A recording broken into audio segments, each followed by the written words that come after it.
जी, ये तो सबसे ज्यादा हाशिए पे जो पड़े हैं, आबादी के तबके जो सबसे ज्यादा हाशिए पर है, एक तरह से वो तबका है ये मृदुला ने सही कहा। इसके साथ में आपने जो अभी कमेंट किया था कि हरियाणा में पब्लिक एट लार्ज से कोई वॉइस नहीं है इसके खिलाफ, मैं उसके ऊपर भी थोड़ा टिप्पणी रखना चाहती हूँ कि हरियाणा में जिस दिन से ये अपराध आया और अपराध रोशनी में आया है, और इससे पहले भी लोग आवाज उठाते रहे हैं, लेकिन क्योंकि राजनीतिक संरक्षण स्वयं मुख्यमंत्री की पत्नी जो है वो उनको सम्मानित करती है, स्वयं मुख्यमंत्री जी के पुत्र जो है वो 26 जनवरी गणतंत्र दिवस पे उनको सबसे बड़ा सम्मान देते हैं, तो इस वजह से वो आवाजें दबाई गई।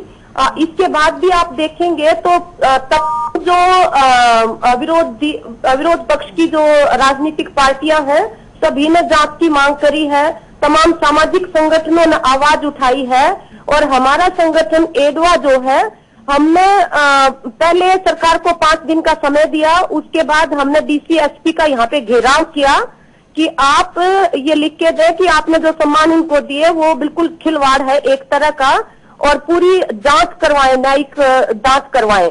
उसके बाद भी जब इनके कान पे जूं नहीं रहेंगी तो महिला संगठनों की तरफ से जो मुख्यमंत्री का जो कैंप कार्यालय है यहाँ पे उसका घेराव किया गया महिला संगठनों के द्वारा। अफसोस की बात यह है कि यहाँ की सरकार ने जसवंती जी के खिलाफ तो कोई कार्रवाई की नहीं, परंतु उन औरतों के ऊपर लाठियां जरूर चलाई। और जगवती जी, आपका जो नुक्ता है वो बिल्कुल स्पष्ट हो गया। अभी वक्त मैं आपके पास दोबारा आऊंगा, अभी वक्त हो गया एक छोटे से ब्रेक के बाद हम ये चर्चा जारी रखेंगे।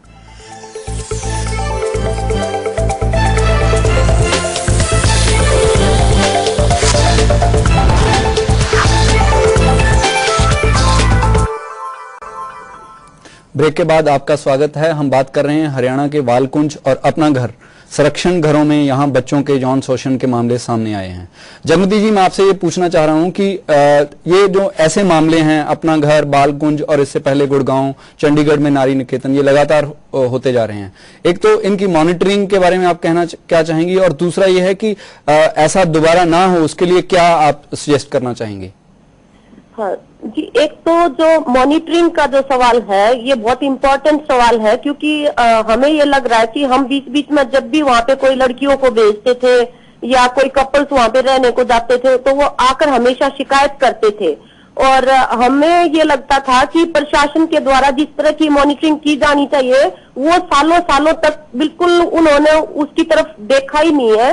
और हमें ये नहीं लगता कि वो केवल मतलब एक उपेक्षा का सवाल हो, उसके अंदर बहुत बड़े निहित स्वार्थ जो है वो इन्वॉल्व थे। तो ये जो निहित स्वार्थों के लिए जो स्पेस क्रिएट हो गई है यहाँ पे, उसको खत्म करने के लिए हमें ये लगता है कि बहुत सख्त मॉनिटरिंग की आवश्यकता इसमें रहेगी। और खास तौर पे जो महिला संगठन है या जो सामाजिक संगठन ऐसे हैं जिनकी प्रतिबद्धता बिल्कुल प्रूव्ड है, जो सरकारी के मोहताज नहीं है, असल में जनता के लिए जो काम कर रहे हैं, उनके प्रतिनिधियों को भी इसमें शामिल किया जाए। और बाल संरक्षण आयोग जो है, हालांकि अभी भी मॉनिटरिंग की उनकी जिम्मेवारी थी, परंतु चलो उन्होंने अब भी जो कार्रवाई की है उसमें संकेत है कि वो सीरियस है इस बारे में। एक शिकायत के बाद ही उन्होंने कार्रवाई की है ये? जी बिल्कुल, मॉनिटरिंग का काम उनके पक्ष के भी ऊपर भी उस तरह से नहीं किया गया जितना ड्यू था। हाँ जी, जगमती जी, आपका नुक्ता बिल्कुल स्पष्ट हो गया। अभी मैं जाना चाहूंगा उत्सव के पास। उत्सव, आप क्या कहते हैं, क्या हल हो सकता है इस मामले का? देखिए, जैसे प्रिंसिपल मैम ने हमको बताया कि एक तो सोसाइटी को सेंसिटाइज होना पड़ेगा। हमारी जो हरियाणा के लोग हैं उनको ये जानना पड़ेगा कि अगर कहीं अन्याय होता है और आप अन्याय के सामने चुप रहते हैं तो आप अन्याय का साथ दे रहे हैं। पहले इस बात को देखना पड़ेगा। दूसरा, हरियाणा सरकार को जुवेनाइल जस्टिस एक्ट को इन लेटर एंड स्पिरिट रिकमेंड करना चाहिए। तीसरा, जो हमारी पंचायतें हैं उनको ये होम्स को रन करने के लिए कोलैबोरेशन के साथ रन करना चाहिए। बिकॉज हरियाणा में देखा गया कि पंचायतें बहुत ही स्ट्रांग सिस्टम है, और जो पंचायत में पंचायतों से आपका क्या मतलब है? पंचायतों से आप? पंचायतों का मेरा ये मतलब है कि जो बुजुर्ग होते हैं हमारे गांव के, जो बुजुर्ग ओल्ड मेंबर्स होते हैं हमारे गांव के, उनको एक आप दे दीजिए उनके साथ कोलैबोरेट करके कि वो इसकी देखभाल करेंगे बच्चों की। और दूसरा, एक दिल्ली में अमन घर चलाए जा रहे हैं, हर्ष मंदर जी हैं मेंबर नेशनल एडवाइजरी काउंसिल के, तो उनके घर का सिंपल सा पॉलिसी है कि वो ओपन होम्स घर चलाते हैं, जहां पे कम्युनिटी के उसी पैटर्न पे ये भी चलना चाहिए। उत्सव, आपका नुक्ता बिल्कुल स्पष्ट हो गया। मैं अपने पैनलिस्ट के पास जाना चाहूंगा। उत्सव जी, जगमती जी, आप दोनों का बहुत बहुत धन्यवाद। मैं यहाँ पर उत्सव के स्टेटमेंट से डिसएग्री करती हूँ, जैसा कि उन्होंने कहा कि ये पूरा मामला जो है पंचायत के पास चला जाना चाहिए। खाप पंचायत कभी भी वेलफेयर स्टेट की ऑप्शन नहीं बन सकती है। ये वो गरीब तबका है, हाशिए का तबका है, गरीब है और पूरी तरह से प्रताड़ित और शोषित तबका है, जो अपने अधिकार जानता नहीं है या उसके खिलाफ आवाज उठाना, जिनके पास घर नहीं है, जिनके पास आर्थिक मदद नहीं है, किसी किस्म की ताकत नहीं है, आवाज सहारा है, जो फैमिली इंस्टीट्यूशन से बाहर है। हमारे यहाँ पे फैमिली इंस्टीट्यूशन को सबसे ज्यादा इंपॉर्टेंट माना जाता है, ये उससे बाहर के लोग हैं। तो ये अपने अधिकारों की लड़ाई, इनके लिए कौन आवाज उठाएगा? कहते हैं हरियाणा की जनता इनके साथ होगी, कौन आएगा? वो कानून आ सकता है, पुलिस आ सकती है, सरकार उसके लिए कदम उठा सकती है।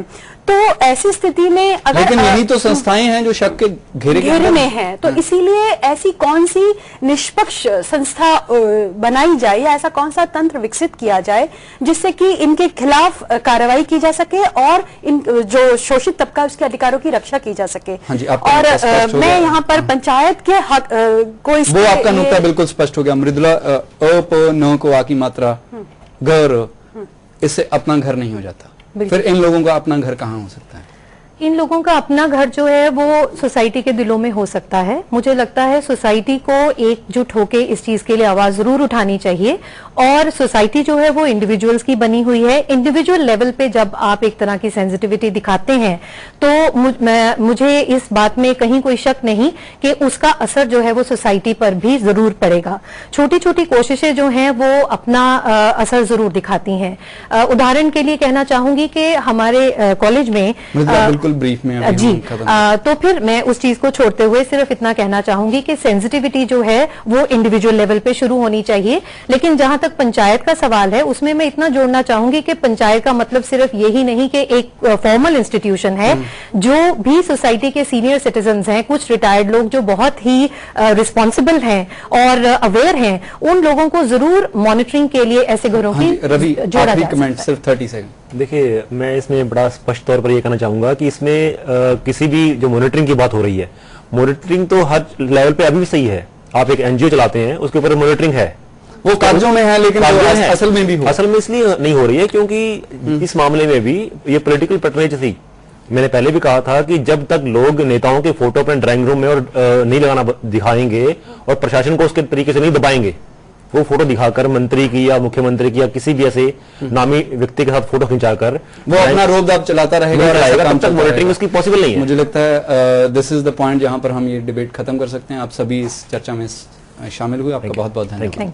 अपना घर और बालकुंज मामलों की निष्पक्ष जांच सरकार की जिम्मेदारी है और यही उम्मीद भी की जानी चाहिए। सरकार के साथ साथ समाज को भी जागरूकता और संवेदना का एहसास फैलाने में अपनी भागीदारी सुनिश्चित करनी होगी।